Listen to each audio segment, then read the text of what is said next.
Selamlar ve tarihin en derin gizemlerinden birine hoş geldiniz. Film çekim tahtası.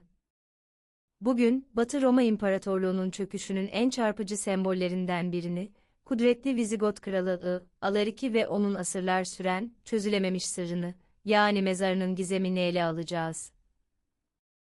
410 yılında, ebedi şehir, Roma'yı yağmalayarak tarihin akışını değiştiren adamın, ölümüyle ardında bıraktığı, o eşsiz ve esrarengiz mirası keşfe çıkmaya hazır olun.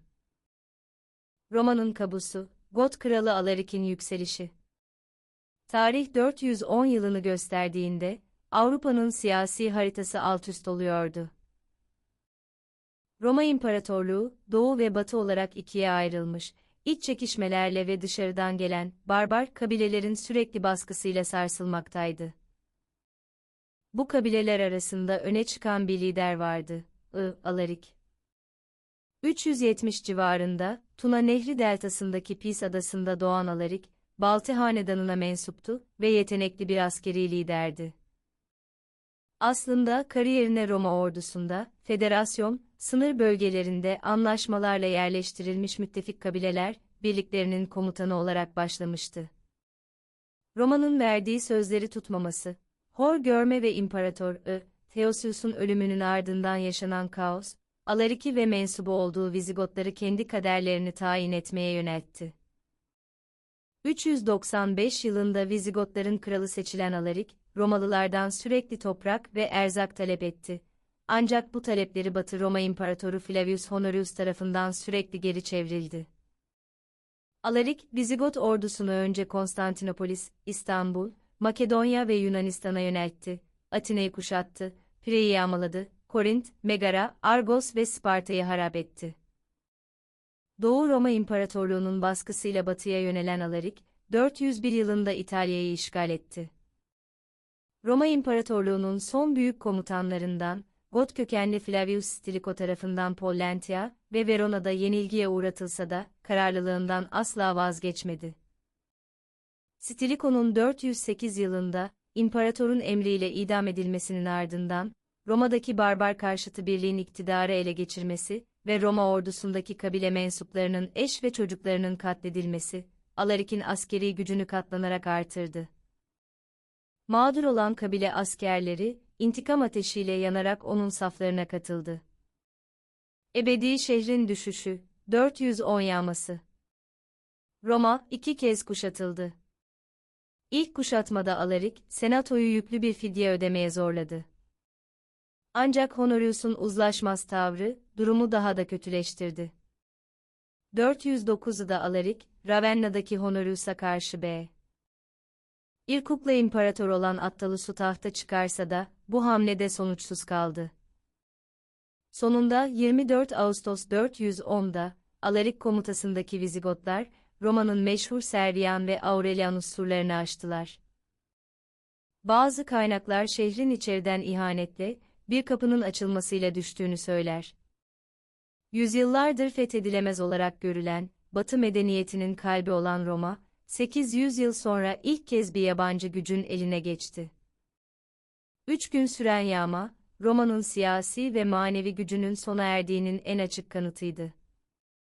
Tarihçi Jordan, Alarik'in emriyle yağmanın sınırlı tutulduğunu, yani kutsal yerlere ve özellikle iki büyük bazilikaya, Aziz Petrus ve Aziz Pavlus, dokunulmadığını, şehrin ateşe verilmediğini belirtse de, yağmanın kendisi Batı Roma İmparatorluğu'nun ölüm çanı oldu. Romalılar, barbarın merhametine kalmıştı.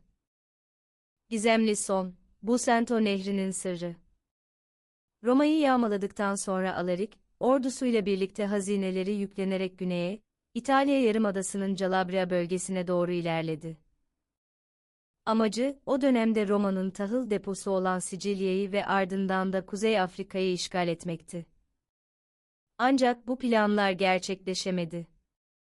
410 yılının sonlarına doğru, Calabria'daki Cosenza, o zamanki Cosentia, yakınlarında, henüz 40 yaşlarında olduğu düşünülen Alarik, aniden hastalanarak hayatını kaybetti.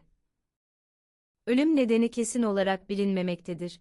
Bazı kaynaklar yüksek ateşten bahseder. Bir kralın ölümü, beraberinde daima bir gizem ve efsane getirir.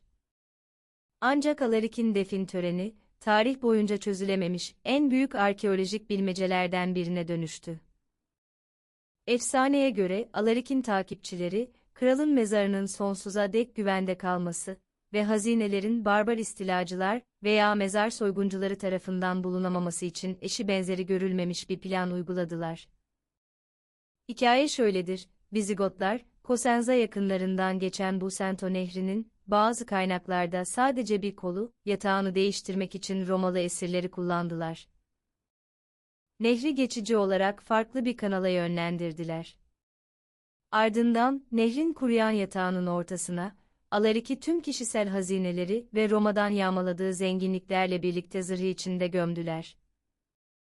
Rivayete göre, mezarın yeri gizlensin diye mezar kazıldıktan sonra nehrin suyu eski yatağına geri çevrildi. Ama asıl dehşet verici kısım, bu işi yapan kölelerin ve işçilerin, mezarın yerini kimseye söylememeleri için, defin tamamlandıktan hemen sonra infaz edilmesidir. Efsane ve gerçeklik arasında, kayıp mezarın peşinde. Bu görkemli ve aynı zamanda trajik hikaye, tarihçi Vordanes'in 6. yüzyılda kaleme aldığı eserler sayesinde günümüze kadar ulaştı.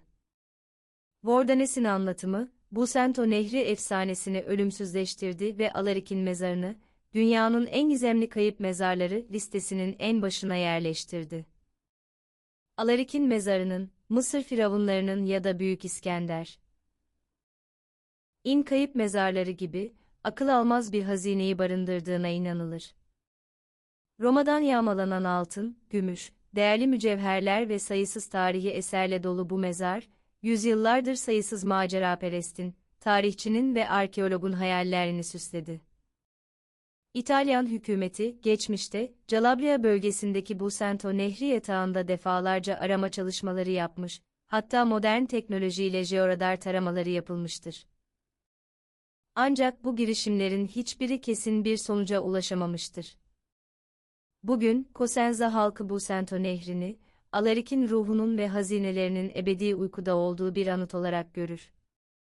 Mezara ulaşma çabaları, sadece su yatağının değişimi ve işçilerin infazıyla değil, aynı zamanda bölgenin karmaşık jeolojisi ve yeraltı sularının hareketliliği gibi doğal faktörlerle de engellenmektedir.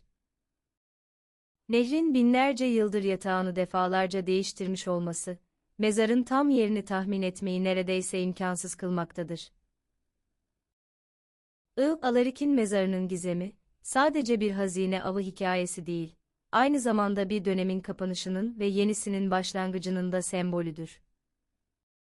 O, Roma'nın düşüşünü müjdeleyen, bir imparatorluğun kudretine meydan okuyan ve nihayetinde kendi mezarını bile efsaneleştiren bir liderdi. Mezarının akıbeti, Batı Roma İmparatorluğu'nun kendisi gibi, zamanın sisleri arasında kaybolmuş, tarihin ve efsanenin iç içe geçtiği bir muamma olarak kalmaya devam etmektedir. Busento'nun suları, asırlardır bu büyük sırrı fısıldamakta, ancak fısıltının anlamını çözmek, hala insanlığın merakını körükleyen bir meydan okuma olmayı sürdürmektedir.